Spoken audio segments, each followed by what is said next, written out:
papasukin. Isang ulo lang naman ang kailangan namin, ang ulo ni Bongbong Marcos! Mr. Witness, napanood mo ang video.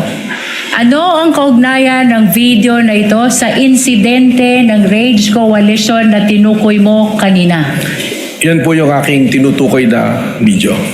Ano ang partikular na sinabi ni Mayor Sebastian Duterte sa nasabing insidente kung iyong naaalala? Sinabi po niya na isang ulo lang naman ang kailangan namin, ang ulo ni Bongbong Marcos. Mr. Witness, ano ang kahalagahan ng insidenteng ito sa Rage Coalition sa investigasyon na ginagawa ng Special Task Force kaugnay ng banta ng Vice Presidente sa buhay ng Presidente? Objection, Your Honor. Up to now, the prosecution has not established the relevance of these incidents to the matter at hand, Your Honor. Your Honor, I'm We're in the objecting on the process. basis of irrelevance, Your Honor.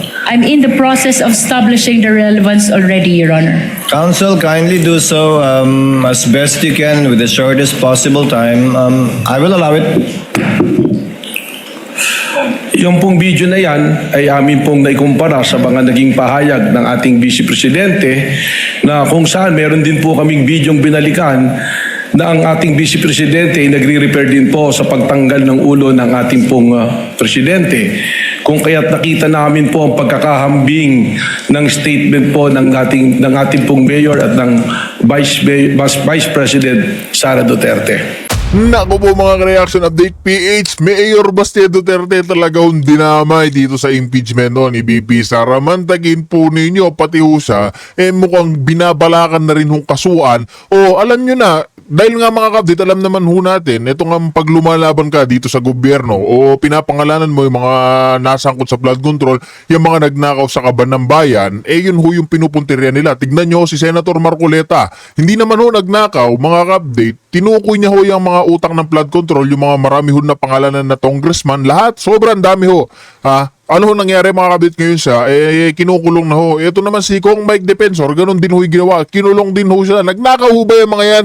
Hindi ho. Lumalaban lang ho yan ho. Mga kabit, para sa milyon-milyong Pilipino, dito sa ginagawang kabalbalan ng administrasyon. Tignan nyo, ito si Manon Chavit.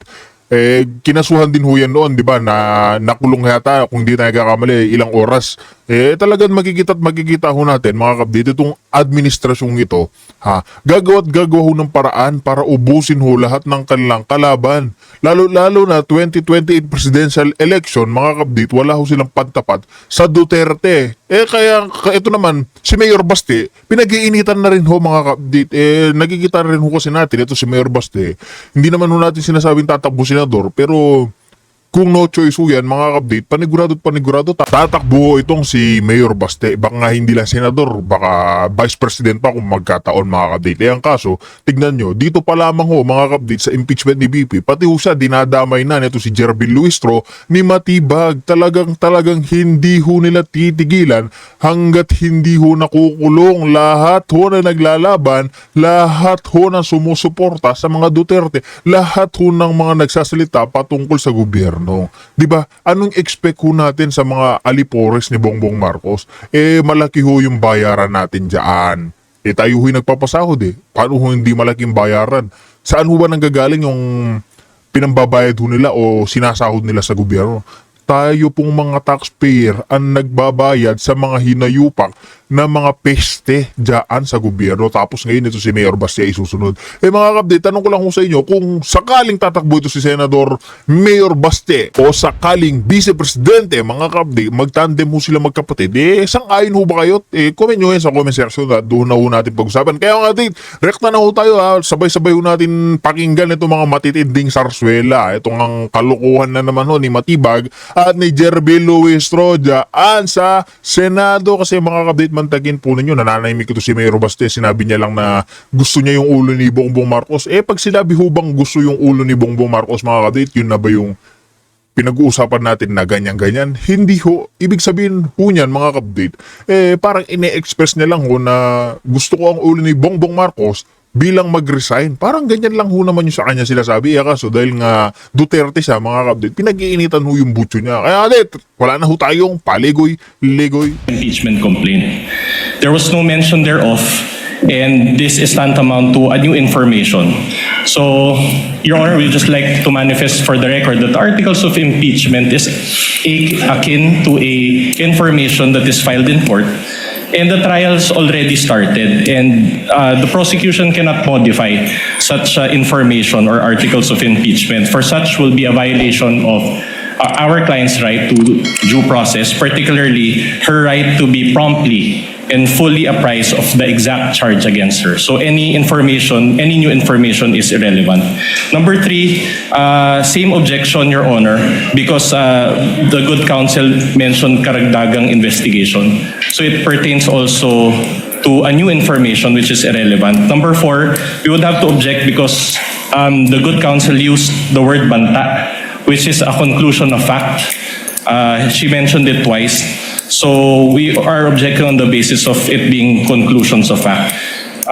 Number 5, as to the special task force, same objection, Your Honor, considering that, again, there was no mention of such information, new information in the articles of impeachment. Number 6 and 7 are okay, Your Honor. Would the lead prosecutor care to respond? We would like to respond, Your Honor. The lady may proceed. Your Honor, maliwanag po sa naging banta ng Vice Presidente kaugnay ng November 23, 2024 na video. May kinausap siyang tao kaugnay ng kanyang banta sa buhay ng Presidente, ng First Lady at ng dating Speaker. Later, Your Honor, we will present that this special task force was specifically created for the purpose of furthering the investigation because of the possibility of seeing na hindi po mag-isa ang Vice Presidente sa bantang ito. In other words, Your Honor, the mention of special task force, including its creation at ang karagdagang investigasyon nito, passes the test of relevance. As a matter of fact, this is the very reason why we are presenting Attorney Melvin Matibag, the NBI Director, before the Honorable Impeachment Court. Your Honor, the defense likewise mentioned that special task force was not mentioned in the articles of impeachment. Nais ko pong ibalik ang naging desisyon ng kagalang-galang na impeachment court kahapon, kaugnay ng mga dokumento which pertains to acts and omissions prior to 2022 and acts or omissions which were not specifically mentioned in the articles of impeachment. Ang mahalaga po dito, Your Honor, ay itong mga aligasyon or testimony to be presented ay may kaugnayan o relevant sa article of impeachment. It is not necessary that they be specifically mentioned in the articles of impeachment. Finally, Your Honor, they likewise raised the issue of due process of the respondent. It is very much apparent, Your Honor, since tama na po ang pagtestigo ni NBI Director kaugnay ng Special Task Force at ang mga naging investigasyon nito. Just a short rejoinder, Your Honor.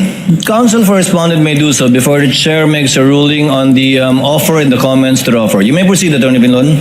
Your Honor, considering that the prosecution mentioned dates prior to the appointment of Director Matibag, then we would also add as basis for our objection his lack of personal knowledge. Noted. Chair will now make a ruling. Chair reminds the lead prosecutor to skip the introduction and preliminary questions with respect to the witness being the current NBI Director having been admitted. by the counsel for respondent. Insofar as the phrase banta is concerned, Chair would like to remind the senator judges that that is indeed a conclusion which the prosecutors will seek to prove for our purposes. Tawagin na lamang natin o ituring na lamang natin ang mga pahayag ang binitiwan ng ikalawang Pangulo. But lead prosecutor, kindly let the witness testify and characterize it as such if he will, but it should come from the witness and not from any of the counsel for the parties. As to the task force, the task force was formed on April 16, 2026, after the impeachment complaints have been filed. Although the impeachment complaint was filed before the Senate in May, the impeachment complaints were already filed prior to the formation of the task force. And as a last point, this, if at all, would show persistence, absence or lack of it, which is an element of the crime of grave threats which the prosecution is seeking to prove. Again, not through their statements, but through the witnesses they will be presenting in the person today of Director Matibag. The Chair will therefore allow the testimony, and the counsel for the respondent may object at any time with respect to the points he raised, and the Chair will rule each time an objection is raised regarding that matter without prejudice. I'm already seeing what Attorney Venloan will do because he's reaching for the mic. Without prejudice to the counsel, of course, making a continuing objection with respect to his observations to the offer so that we would abbreviate the proceedings and he won't need to object each time if at all it is brought up. Would that be correct, Attorney? Yes, Your Honor, we register our continuing objection and everything subject to cross, Your Honor. Noted. The lead prosecutor may proceed. Your witness. Mr. Witness, pakisabi po ang inyong pangalan, edad, at iba pang pagkakakilanlan. Ako po ay si Attorney Melvin Matibag na kasalukuyang Director ng National Bureau of Investigation. Ang aming pong tanggapan ay address na 9th floor Philinvest Cyber Zone Building, Tostado, Macapagal, Pasay City. Nabanggit mo na ikaw ay isang abogado. Gaano ka na katagal sa nasabing propesyon? 29 years po. Saan ka nagtapos ng iyong abogasya? Sa Ateneo Law School po. Bago ang iyong abogasya, ano ang una mong inaral sa kolehiyo? Ako po ay nagtapos ng Bachelor of Arts, Major in Philosophy sa University of Santo Tomas. Pagkatapos naman ng abogasya, Mr. Witness, ano ang iyong inaral kung mayroon man? Nag-aral po ako ng Masters of Law, Major in Corporate and Finance Law sa Wayne State University, Detroit, Michigan, USA po. You are here as NBI Director.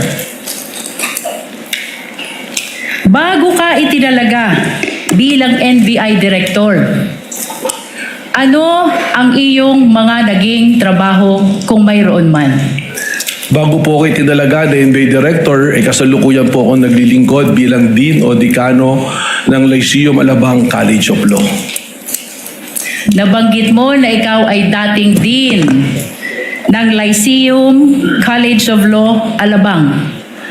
Bukod sa pagiging Dean, ano pa, kung mayroon man, ang iyong naging trabaho bagong iyong pagkatalaga bilang NBI Director? Ako po ay nanungkulan na rin sa iba't ibang kapasidad sa ilalim po ng iba't ibang administrasyon. Una-una po rito bilang Director ng Laguna Lake Development Authority sa administrasyon po ni dating Pangulong Gloria Macapagal Arroyo.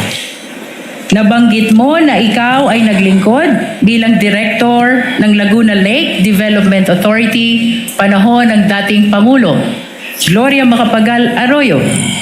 Ano pa, Mr. Witness, kung mayroon man, ang iyong naging trabaho bago ka itinalaga bilang NBI Director?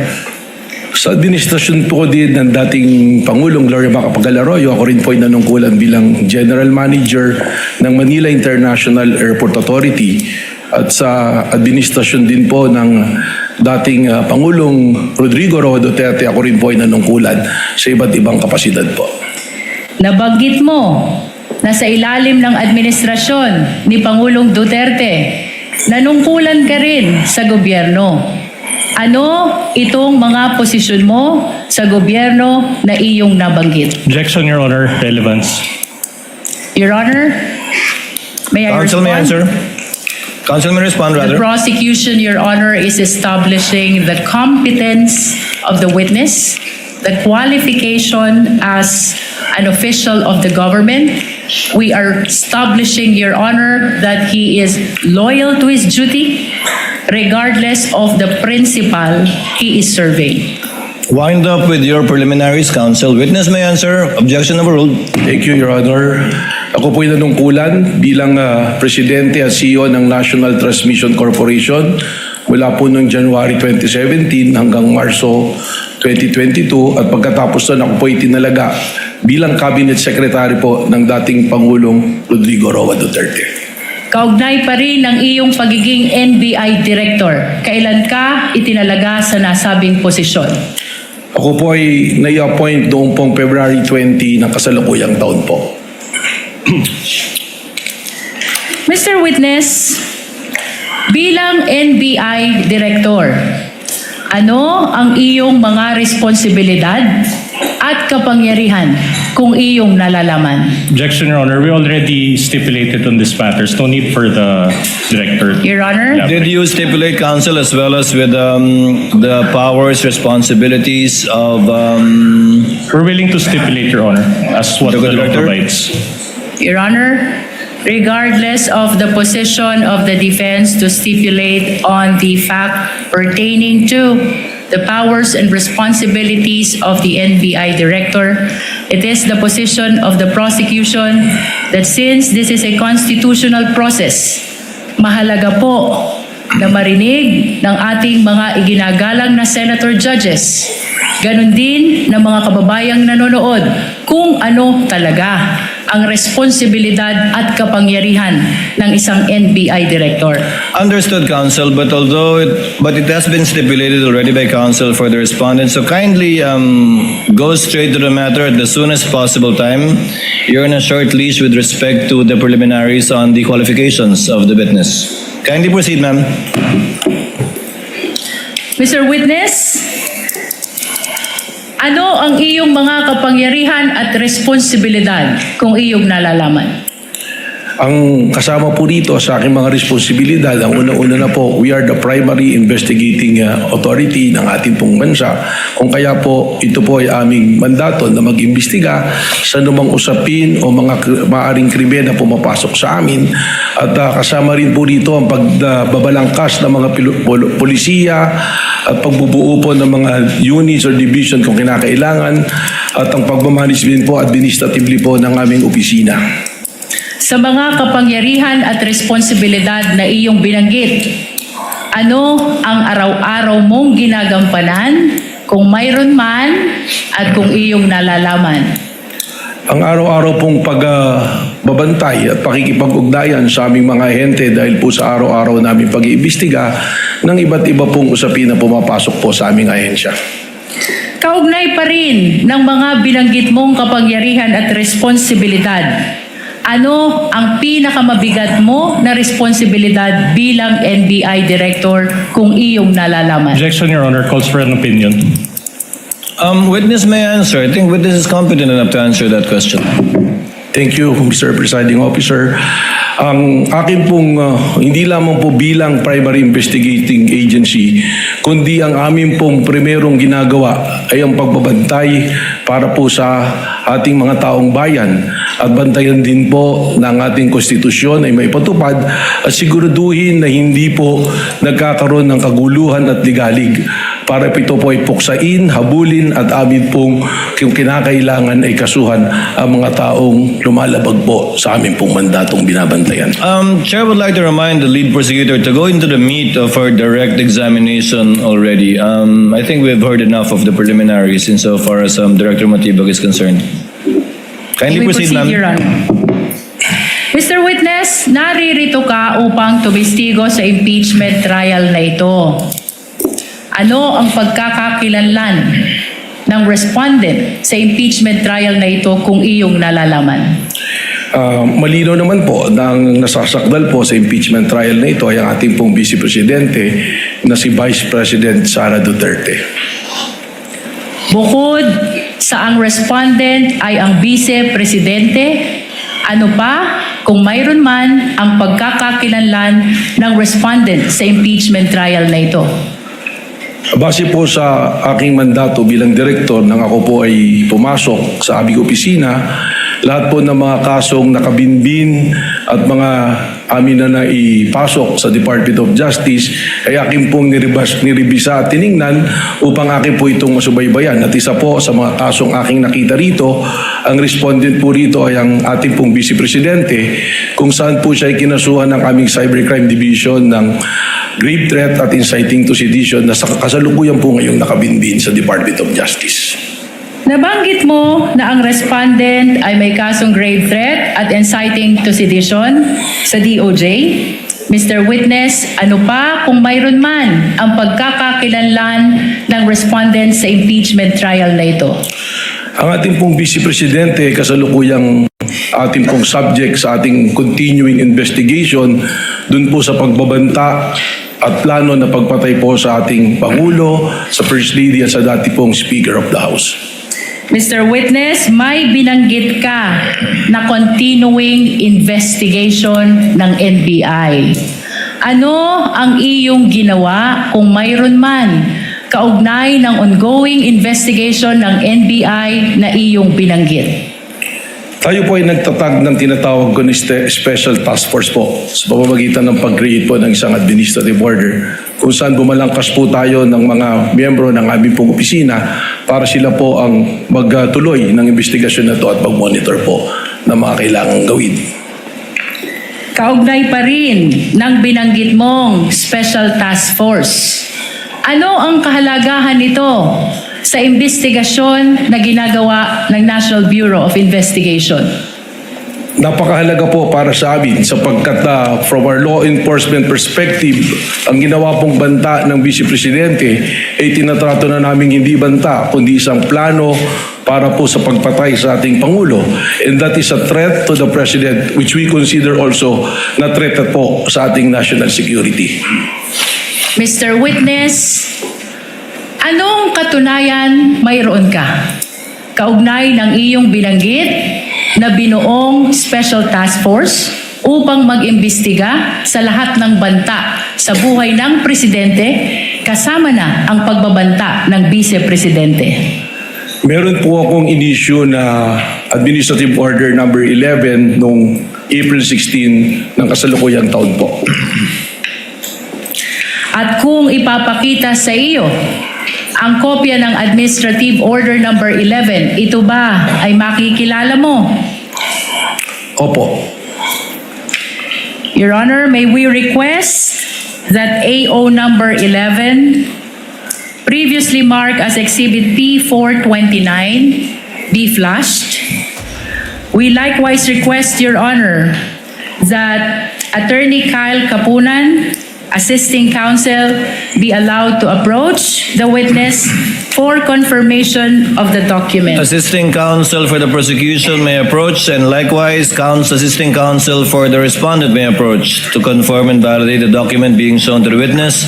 Likewise, the tech through the clerk of court is instructed to kindly flash in the screens the document being referred to by the lead prosecutor, the Honorable Luis Tro. Kindly zoom it in, please.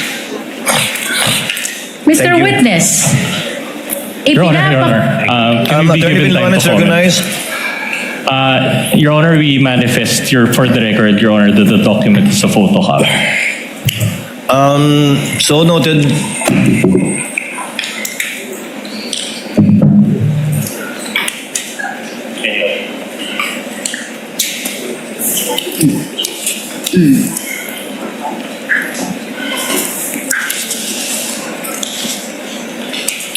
Thus, the lead prosecutor confirmed the observation of the counsel for respondents while we are awaiting, the respondent rather, Your Honor, while we are waiting for their review of the document.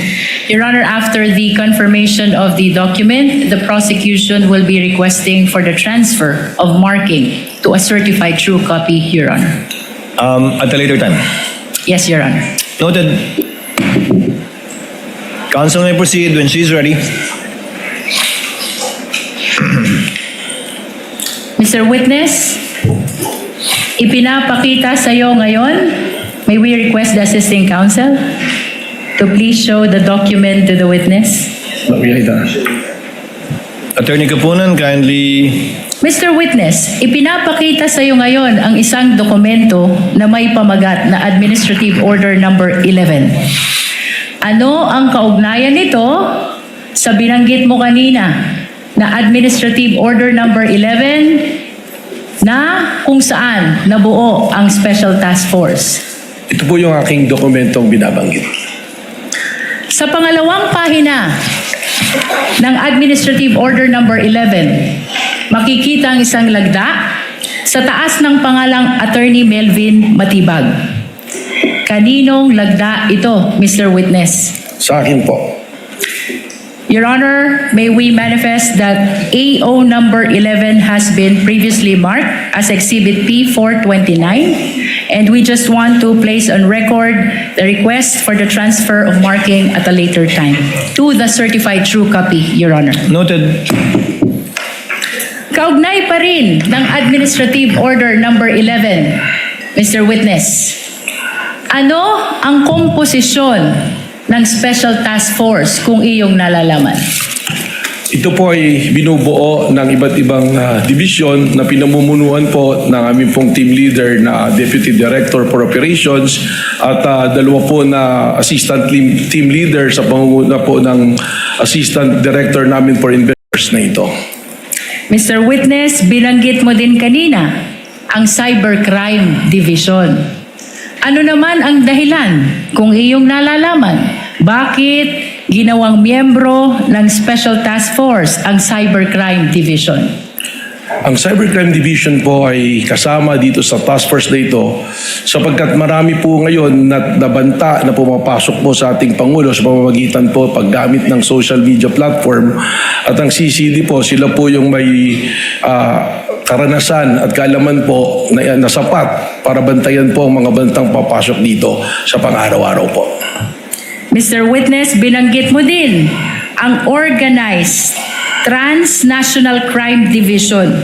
Ano naman ang dahilan at isinama ito sa Special Task Force kung mayroon man?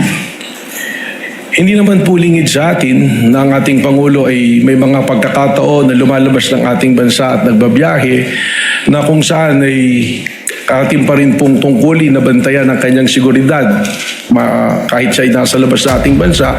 At ang ating pong Organized Transnational Crime Division, sila po yung merong ugnayan sa ating pong mga counterparts sa iba't ibang bansa upang ating pong may siguro ang kaligtasan po ng ating pong Pangulo habang siya ay nasa labas ng ating bansa. Mr. Witness, kasama sa iyong binanggit ang Technical Intelligence Division. Ano naman ang dahilan at kasama ito sa miyembro ng STF kung mayroon man? Napaka-importante po ng role ng TID, ng Technical Intelligence Division, sapagkat ang mga banta po na katulad ng pumapasok po sa ating Pangulo ay nangangailangan po ng masusi at malawak na intelligence network. At ang TID po natin, sila po ang may karapatan dito at nagpuproseso ng ganito pong gawain. Bilang huli, Mr. Witness, binanggit mo din ang Digital Forensic Laboratory Division.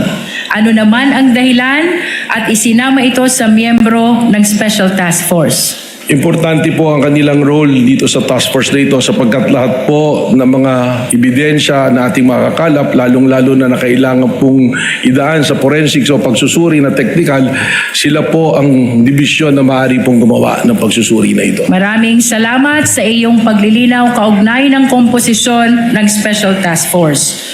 Mr. Witness, anong mga pagkakataon kailangan ng NBI bumuo ng task force kung iyong nalalaman? Ang pagpo po ng task force ay yung mga immediate po na pangangailangan nating tugunan. Isa po yan. Pangalawa po rito ay kung isa ng malawakan ang isang bagay na kailangan nating tugunan at imbestigahan. At ang task force din po, kaya po ganyan kalawak kung makikita ninyo, ay kung ang nasasakupan po nito ay hindi lamang iisang lugar. At yung pong mga seryosong banta, na katulad ng banta sa ating Pangulo, ganitong task force po ang pakiramdam namin na kinakailangan. Mr. Witness, balikan ko ang special task force na iyong binuo. Kanina, ibinahagi mo ang komposisyon nito. Ano ang iyong partisipasyon bilang NBI Director kung meron man sa investigasyon ng special task force? Nakasad po dyan sa administrative order na yan na ang patuloy na pakikipag-ugnayan po sa Office ng Director, patuloy na pag-uulat kung ano man po ang kanilang nakikita o namomonitor, at lalong-lalo na po kung may specific po na kailangan kaagad matugunan, dapat pong ipaalam sa opisina po ng Office ng Director. Balikan natin ang special task force na binuo sa ilalim ng AO number 11, Mr. Witness. Ano ang nagtulak sa'yo kung mayroon man upang buuin ang special task force na ito? Ang akin na po nabanggit, ang malinaw na banta at planong pagpatay po sa ating Pangulo na para sa amin po sa law enforcement, ito ay nag-transcend na sa banta po sa ating national security. Sapagkat anuman pong banta sa ating Pangulo ay banta sa seguridad ng ating bansa.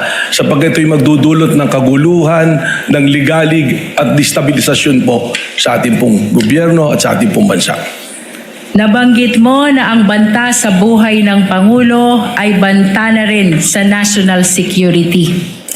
Ano pa, Mr. Witness, kung mayroon man ang nagtulak sa'yo upang buuin ang special task force na ito? May mga pangyayari po natin pong nasaksihan na nagpatunay na ang banta ay seryoso. Katunayan po, ang aming investigasyon ngayon ay tumawid na sa hindi banta kundi isang plano talaga na patayin po ang ating Pangulo ng Pilipinas. Sapagkat doon po sa ating mga inobserbahan na tinatawag dating open source intel, manilaw po roon ng ating Vice Presidente, sinabi mismo na siya ay kumausap na ng papatay at pumayag yung papatay na yan sa ating Pangulo ng Pilipinas. Mr. Witness, bukod sa iyong nabanggit kung saan may kinausap ang Vice Presidente na papatay sa Pangulo, ano pa, kung mayroon man, ang dahilan o nagtulak sa'yo upang buuin ang Special Task Force? Kung makikita po ninyo doon sa whereas clauses ng Administrative Order 11, ang nag-isa pong nagpatibay rito ay yung aming napanood na live broadcast po ng isang rally na tinatawag na Rage Coalition. If I remember it correctly, it's April 12 na nagsasalita ang mayor ng Davao City na si Mayor Sebastian Baste Duterte na sinabi niya na isang ulo lang naman ang kailangan namin at yan ay ang ulo ni Bongbong Marcos. Yan po ay aming isinama sa aming factor upang buuin po itong ating Administrative Order number 11. May nabanggit ka na Rage Coalition Rally noong April 12, 2026. Ano itong insidenteng ito, Mr. Objection, Your Witness? Honor, relevance. We ask for the relevance, Your Honor. Part of the witness's narration, counsel, you're on a short leash again, kindly connected to this case. Your Honor, this Witness may answer. Dito po sa rally na ito ay nakita natin doon pa lang pa sa pangalan na sinasabing rage. Ito po ay may interpretasyon base sa aming law enforcement experience na pag sinabing rage, galit, puot.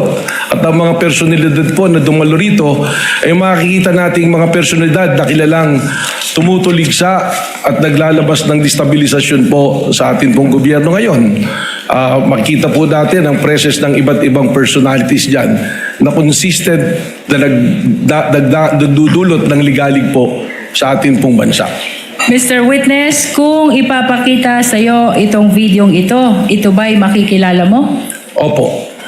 Anong partikular na bahagi ng videong ito ang tumutukoy sa iyong sinabi kung saan may binanggit si Mayor Sebastian Duterte? Mr. Presiding, we be allowed to Objection, Your check Honor. on the timestamp. Let's listen to the council's objection first. Attorney Vinluan, what is your objection? Again, irrelevant, Your Honor. Same ruling, council, go to it directly, and I hope you will connect and make the connection between this video and the matter at hand. Yes, Director Matibag, you may proceed to open the US.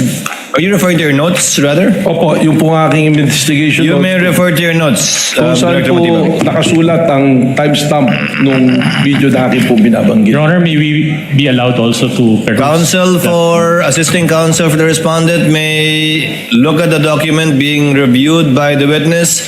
Likewise, should the prosecutor wish to do so, assisting counsel for the prosecutor may also stand up and accompany assisting counsel for the defense.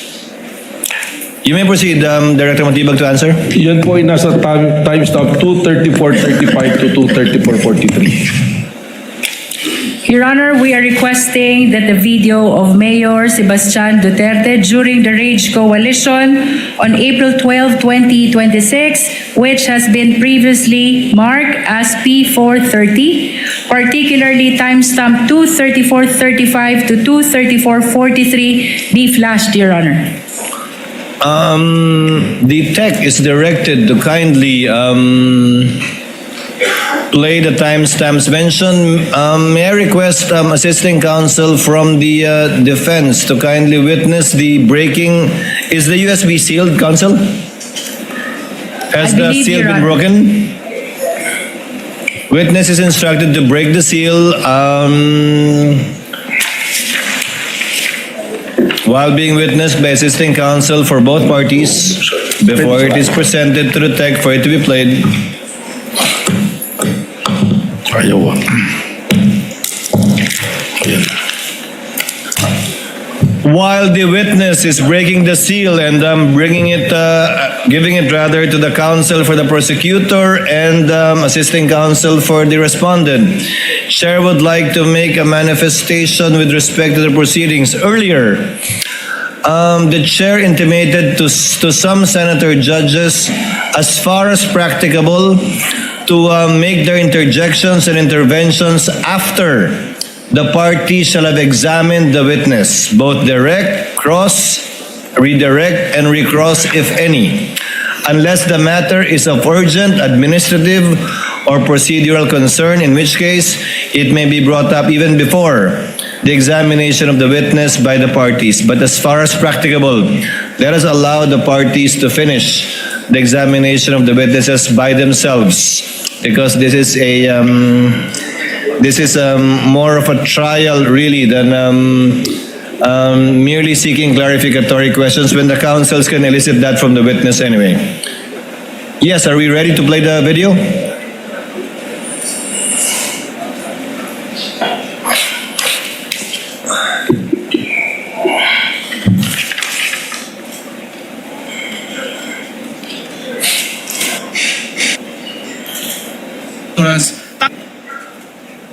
Tama na yan. That's okay. Isang ulo lang naman ang kailangan namin. Ang ulo ni Bongbong Marcos! Mr. Witness, napanood mo ang video. Ano ang kaugnayan ng video na ito sa insidente ng Rage Coalition na tinukoy mo kanina? Yan po yung aking tinutukoy na video. Ano ang partikular na sinabi ni Mayor Sebastian Duterte sa nasabing insidente kung iyong naaalala? Sinabi po niya na isang ulo lang naman ang kailangan namin, ang ulo ni Bongbong Marcos. Mr. Witness, ano ang kahalagahan ng insidenteng ito sa Rage Coalition sa investigasyon na ginagawa ng Special Task Force kaugnay ng banta ng Vice Presidente sa buhay ng Presidente? Objection, Your Honor. Up to now, the prosecution has not established the relevance of these incidents to the matter at hand, Your Honor. Your Honor, I'm We're in the objecting on the basis process. of irrelevance, Your Honor. I'm in the process of establishing the relevance already, Your Honor. Counsel, kindly do so as best you can with the shortest possible time. I will allow it. yung pong video na yan ay amin pong naikumpara sa mga naging pahayag ng ating Vice Presidente na kung saan meron din po kaming bidyong binalikan na ang ating Vice Presidente ay nagre-refer din po sa pagtanggal ng ulo ng ating pong Presidente. Kung kaya't nakita namin po ang pagkakahambing ng statement po ng ating pong Mayor at ng Vice President Sara Duterte. Mr. Witness, binanggit mo ang isang insidente kung saan sinabi ng Vice Presidente gusto tanggalin ang ulo ng Presidente. Ano itong insidenteng ito kung iyong nalalaman?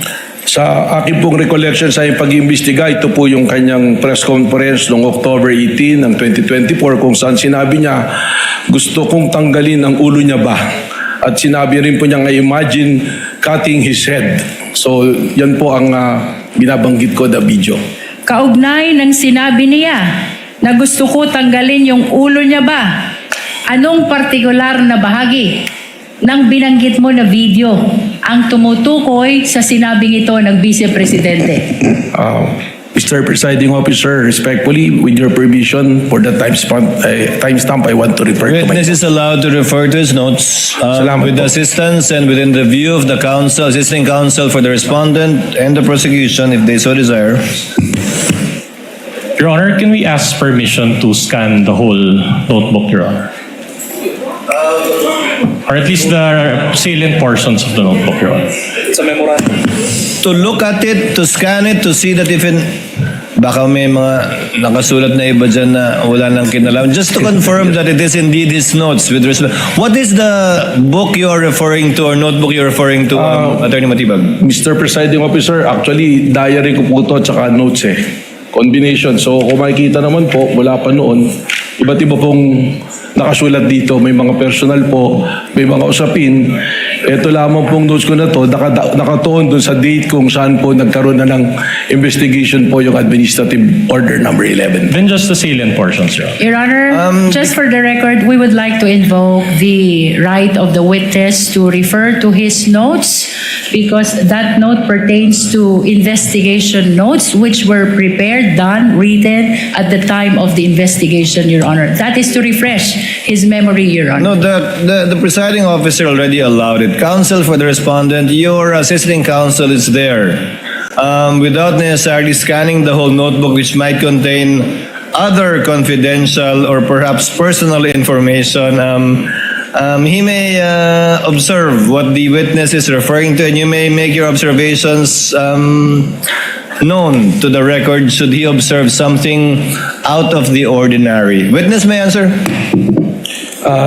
Ang timestamp po dun sa sinabi kong gusto kong tanggalin yung ulo niya ba is from 1:35:57 to 1:36:10 po.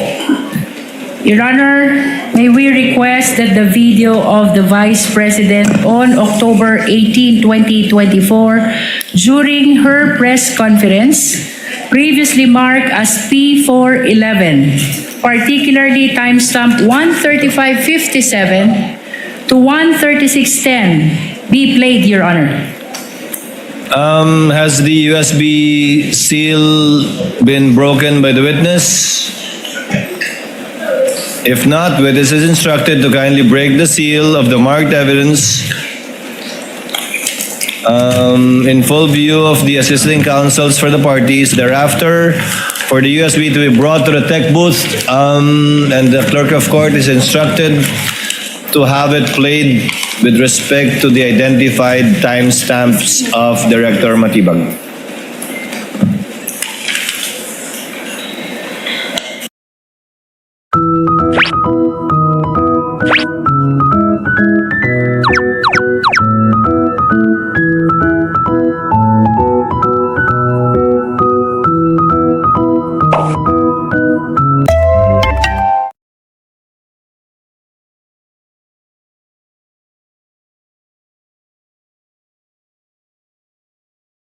You write the words. What if you could hear them as a song? Go to suno.com, switch to custom mode, and paste in your lyrics.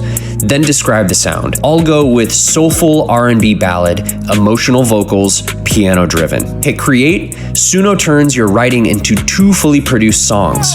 Your words sung back to you with real production behind them. Now shape it. Remix to hear your lyrics in a completely different genre. Rewrite sections to tighten the phrasing.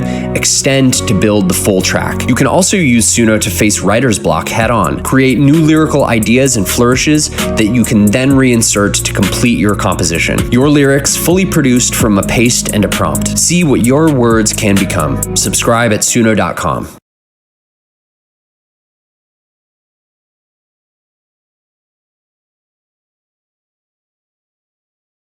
$130, $557 to $136.10. Mr. Witness, napanood mo ang video? Ano ang kaugnayan nito sa insidenteng tinukoy mo kanina kung saan sinabi ng Vice Presidente, gusto kong tanggalin ang ulo niya ba? That is the same video that I was referring to. Kanina, Mr. Witness, binanggit mo din na may sinabi ang Vice Presidente, I imagine myself cutting his head. Anong partikular na bahagi naman ng video na iyong tinukoy ang tumutukoy sa sinabing ito ng Vice Presidente kung iyong nalalaman? Again, Mr. Presiding Officer, may be allowed to look for the... Witness may do so. Thank you po.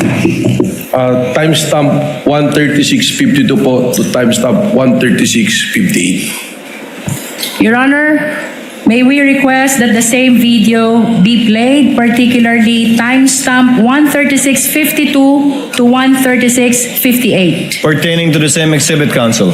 Yes, Your Honor. Same exhibit P411. Tech is instructed through the clerk of court to kindly play the video.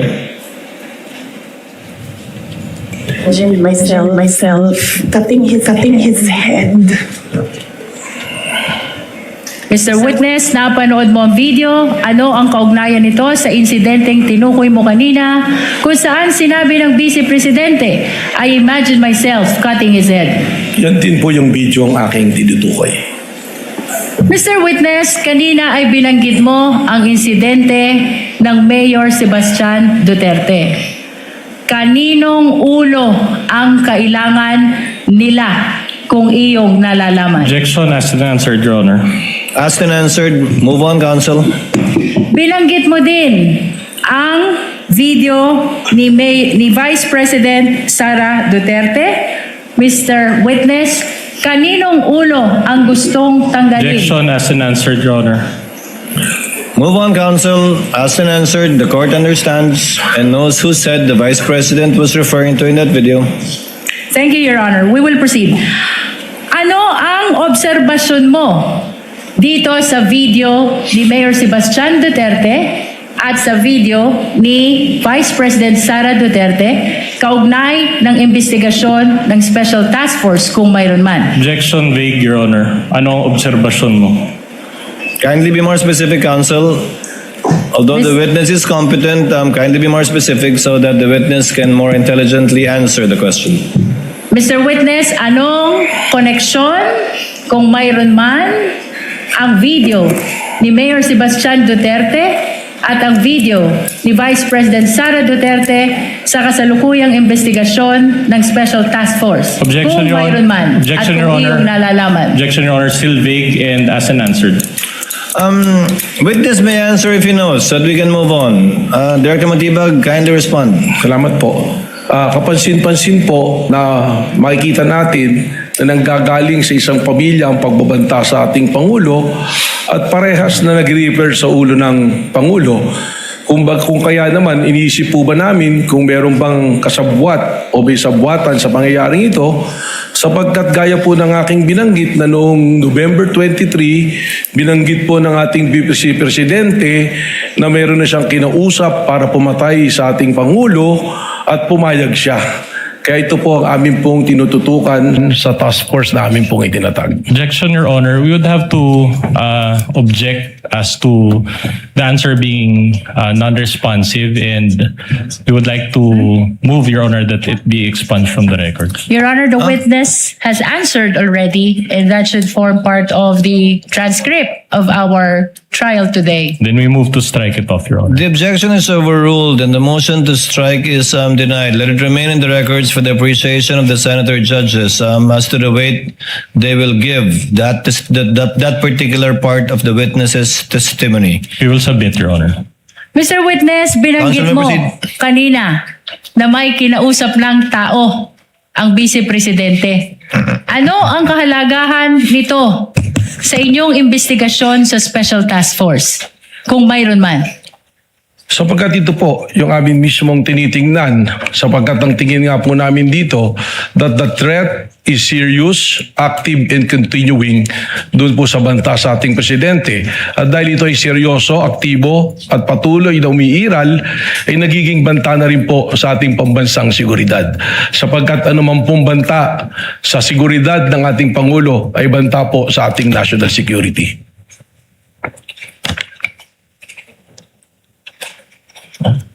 Mr. Witness, ano ang inyong obserbasyon kung mayroon man doon sa sinabi ng Vice Presidente na mayroon na siyang kinausap na tao? Objection vague, Your Honor. Your Honor, the witness is very much competent. Please allow him to answer the question. Objection overruled. Witness may answer. Kindly move on, counsel. I think I know where you're getting at, but kindly move on toward your point. Witness may answer. Ang obserbasyon po namin dito ay hindi na ito isang banta, kundi isang plano. Sapagkat ang tingin po namin dito ay inianunsyo ng ating Vice Presidente ang kanyang planong pagpatay sa Pangulo ng Pilipinas at mga nabanggit pa ang kanyang gustong ipapatay doon po sa kanyang pagbabanggit sa kanyang press conference. Kanina, Mr. Witness, binanggit mo ang investigasyon ng NBI noong November 2024. Ano ang pagkakaiba, kung mayroon man, ng investigasyon ng NBI noong November 2024 sa kasalukuyang investigasyon ng Special Task Force na nagumpisa noong Abril 2026? Malaki po ang pagkakaiba. Yung investigasyon po na natapos na ginawa noong November 24 na nag-iimbestiga doon po sa grave threat at sa inciting to sedition, ito po ay ordinaryong krimen na iniimbestigahan na sa ngayon po ay nakabinbinma sa Department of Justice para sa kanilang resolusyon. Pero ang amin pong iniimbestigahan ay sinuulit ko nga po, the serious, active, and continuing threat to the life of the President which already transcend to a national security issue. Sapagkat malinaw po na hindi na ito banta, kundi isang plano na patayin ang Pangulo ng Pilipinas. With the permission of the Council of the Parties, Chair would like to clarify for the record and for the senator judges that the investigation conducted by the NBI in November of 2025, the witness was not yet the director at that time, but he can testify as to the fact that the agency he now heads conducted the investigation, but not as to the truth of the investigations conducted at that time, but as to the fact that investigations were conducted only. You may proceed, counsel. Mr. Witness, ano ang dahilan? Bakit kasama ang video ni Mayor Sebastian Duterte sa inyong sinasabi ngayon na ang bantang ito ay banta na sa national security kung mayroon man? Objection asked and answered, Your Honor. Asked and answered, counsel. Move on. Your Honor, as a matter of fact, we haven't asked that question and the witness is supposed to explain the reasons why the video was actually considered in their observation that this is a threat to national security. I believe the witness already answered that any threat to the president is a threat to national security, to the national security of the country. And earlier, the counsel already asked the relationship of the video to that statement of the witness, which the chair allowed. We're Okay. already there, counsel. Please move on.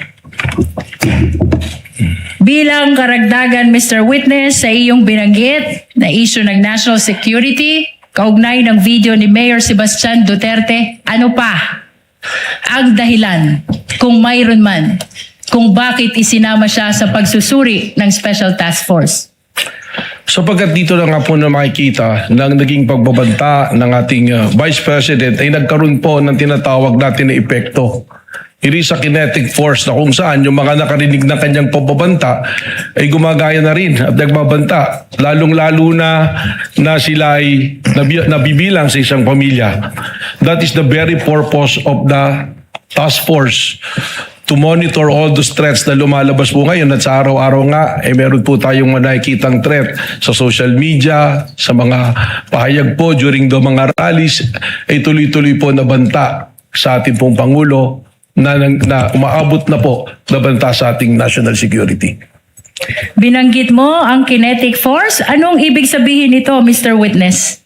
Na yung kanila pong aksyon ay nagkakaroon po ng epekto para kumilos sa mga nakakarinig, ang kanilang mga supporter upang maghasik po ng ligalig at kaguluhan po sa ating pong bansa at hindi na nirirespeto ang ating pong konstitusyon at wala na rin pong pagtingin sa ating democratic process. Ano pa ang dahilan, kung meron man, bakit isinama sa pagsusuri ang video ni Mayor Sebastian Duterte kaugnay ng Rage Coalition Rally? Yung Objection presensya, as answered, Your Honor.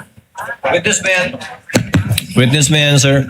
yung proseso po namin na yan, doon po namin nakita na sinasabi ko nga, yung mga participants dito, yung po mga kilala na mga tao na nagdudulot ng ligalig at pagtutol sa demokrasya po natin. At nandiron din po yung broadcast na yan, napakarami pong naabot na tao, nasa 600,000 plus po yung live broadcast niyan. Doon na po papasok yung tinatawag ko nga kanina na sinabi kong kinetic force na maaaring magkaroon po ng reaksyon ng mga taong nanonood na ito na hindi po maganda at makagugulo po sa pag-promote po natin ng law and order na primero po nagawain po dapat ng National Bureau of Investigation. Binanggit mo na may mga kilalang personalidad na nakibahagi sa Rage Coalition Rally. Sino-sino itong mga ito? Objection, Your Honor, irrelevant. Witness may answer. Makita po natin doon, may mga senador din po na nandoon. Nandoon din po si Mike Defensor at nandoon po ang mga haligi po ng PDP laban na akin po mga kakilala. Doon din po ang mga iba't ibang leader sa iba't ibang rehiyon na akin na pong nakasama noon nung ako'y miyembro pa ng PDP laban. Mr. Witness, ano ang ibig sabihin ng rage kung iyong nalalaman? Objection, Your Honor, irrelevant. I think council has already made the connection between the rage, the statements of Mayor Baste, and the statements of the respondent. Witness may answer. Sa Tagalog po niyan ay galit o puot. Yun po. Wala pong acronym yon, Director Matiba. Hindi po kasi tumutugma doon sa acronym nila dahil yung acronym nila Reform Alliance for Good Governance. So hindi po RAGE eh. So medyo malayo po. May procedure, Council may proceed. Nabanggit mo din, Mr. Witness, na maraming nanood ng videong ito. Ilan ang nanood ng videong ito kung iyong nalalaman? Sa live broadcast po, lumabas po na nasa 600,000. At ano ang kahalagahan na 691,000 ang nanood sa live broadcast ng videong ito kung mayroon man? Again, ganoon na po kalawak yung nakikita natin na resulta ng pag-asik po ng ligalig po at pagbabanta po sa kayusan, pati na rin po sa seguridad ng ating Pangulo. Mr. Witness, kanina binanggit mo ang pagkakaiba ng naunang investigasyon ng NBI sa kasalukuyang investigasyon ng Special Task Force ng NBI. Ngayon, ano naman ang ginawa ng NBI sa pagitan ng unang investigasyon kung saan na-file ang kasong grave threat at inciting to sedition sa DOJ, February 2025, sa kasalukuyang investigasyon ng Special Task Force na inumpisahan nung buuin ang STF April 2026, kung mayroon man. Ang sa pagkaalam ko po, Council, you mean April 16, 2026. That's the You're referring to AO 11. Yes, Your Honor. Witness may answer. Doon po, base po sa tanong ng mula February 25, 2025, ako po ay hindi pa NBI noon, subalit nung ako po ay nag-assume nung February 20, kasama po sa ating pinag-aralan yan at alam naman po natin na ang mandato ng NBI ay ang patuloy na bantayan ng seguridad ng ating mga opisyalis at siguraduhin na may law and order. So ako po na-appraise naman na tuloy-tuloy ang mga monitoring at consultation po at surveillance na ginagawa ng iba't ibang unit noon. Ngayon, nung ako naman po ay pumasok bilang NBI Director at atin pong pinag-aralan yung mga kaso, noong April 16 nga po, itinatag na po natin ang task force na ito upang po matutukan ang mga issue na akin na nga pong nabanggit. Mr. Witness, maraming salamat sa iyong paglilinaw, kaugnay ng nauna at ng kasalukuyang investigasyon ng NBI. Kaugnay pa rin ng Special Task Force, ano ang iyong naging direktiba kung mayroon man? Kaugnay ng video ni Mayor Sebastian Duterte noong April 12, 2026. Akin po ipinag-utos through the task force na may authenticate at may preserve itong video ito sapagkat amin pong iniisip na ito'y magiging material sa amin pong pag-iimbestiga at sa darating po na panahon na amin po itong gagamitin. Mr. Witness, sino ang iyong inutusan upang ma-preserve at ma-authenticate ang video ni Mayor Sebastian Duterte na tinukoy mo? Ito po ay aming naitoka kay Agent Edgar Apolonio po ng Cybercrime Division po. Ano naman ang iyong patunay na ang videong ito ay na-preserve at na-authenticate ni Agent Edgar Apolonio kung mayroon man? Ako po ay nakakuha ng kopya ng affidavit of authentication na ipinasa po sa aking tanggapan at akin po itong nahawakan po. Your Honor, we are requesting that affidavit of authentication of Edgar Apolonio, previously marked as Exhibit P431, be flashed. Likewise, Your Honor, we're requesting that we allow assisting counsel to present the document to the witness for confirmation.